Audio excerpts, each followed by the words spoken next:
ఇదిగోండి మష్రూమ్ బిర్యానీకి first oil వేసుకున్నాము, తర్వాత వెల్లుల్లిపాయలు వేసుకున్నామండి. చాలామంది వెల్లుల్లిపాయలు కూడా వేసుకోరు, కానీ వెల్లుల్లిపాయ వేసుకుంటే కూడా చాలా మంచిది. బిర్యానీకి కావాల్సిన మసాలాలు అన్నీ తీసుకున్నానండి, అన్నీ వేసుకుంటున్నాను. ఇదిగోండి ఉల్లిపాయలు పచ్చిమిరపకాయలు కూడా వేసుకుందాం, టమాటాలు తర్వాత వేసుకుందాం అండి. ఇదిగోండి ఉల్లిపాయలు పచ్చిమిరపకాయలు వేసుకున్నాం కదండి, కొంచెం ఎర్రగా వచ్చేంత వరకు మగ్గించుకుందాం. అందాక మూత పెట్టుకుందాం. ఇదిగోండి ఉల్లిపాయ అన్నీ బాగానే ఎగినాయండి. ఇప్పుడు మనం కొత్తిమీర పుదీనా కూడా వేసుకుందాము. అది కొంచెం మగ్గిన తర్వాత అప్పుడు అల్లం వెల్లుల్లి పేస్ట్ వేసుకుందాం. ఇదిగోండి కొంచెం అల్లం వెల్లుల్లి పేస్ట్ వేసుకుంటున్నాను. అవన్నీ కూడా కొంచెం బాగా మగ్గినాయి కదండి. ఇది కొంచెం మగ్గిన తర్వాత అప్పుడు మనం మష్రూమ్స్ వేసుకుందాం. ఇదిగోండి చూసారు ఆయిల్ ఎలా పైకి వస్తుందో. ఇప్పుడు కొంచెం మనం టమాటాలు కూడా వేసేసుకుందాము. ఒక్క 2 నిమిషాలు మగ్గిన తర్వాత మష్రూమ్స్ వేసేసుకుందాం.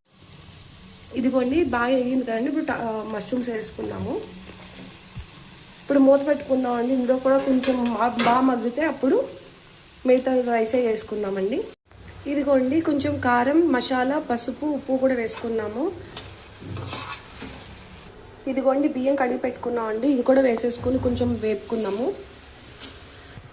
ఇది బియ్యం కూడా కొంచెం లైట్గా వేపిన తర్వాత అప్పుడు వాటర్ వేసుకున్నామండి. లైట్గా వేగాలి ఇది కూడా బాగాని. అప్పుడు పొడి పొడిగా రైస్ బాగా ఉడుకుతుందండి. వాటర్ బిర్యానీ.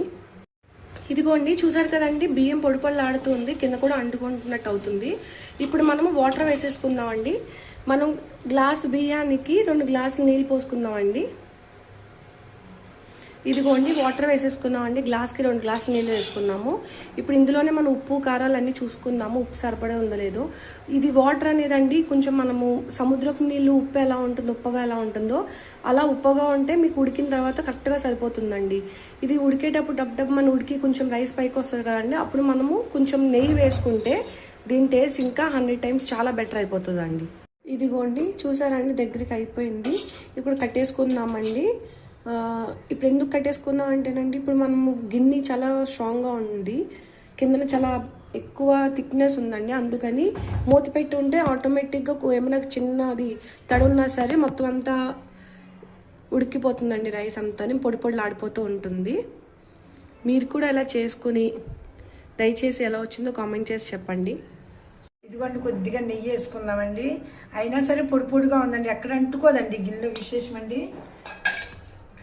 చూసారు కదండి మెతికి మెతికి ఎలా ఉన్నాయి. మేము మామూలు అన్నం తిని బియ్యంతో చేసామండి. ఇలా బాగుంటుంది. గిన్నెలో అయితే అండి మీకు నూనె తక్కువ, ఎవరు తినరు, కింద ఒక్క పిసరు పట్టుకోదండి. ఇదిగోండి మీకు ఏ విధంగా కలితే ఆ విధంగా బిర్యానీ తయారండి. చూడండి, సబ్స్క్రైబ్ చేయండి, లైక్ కొట్టండి, ప్లీజ్ ఒక కామెంట్ రూపంలో చెప్పండి బాగోపోతే ఇది బాగోలేదని. ఇదే నేను ఆశించేది మీ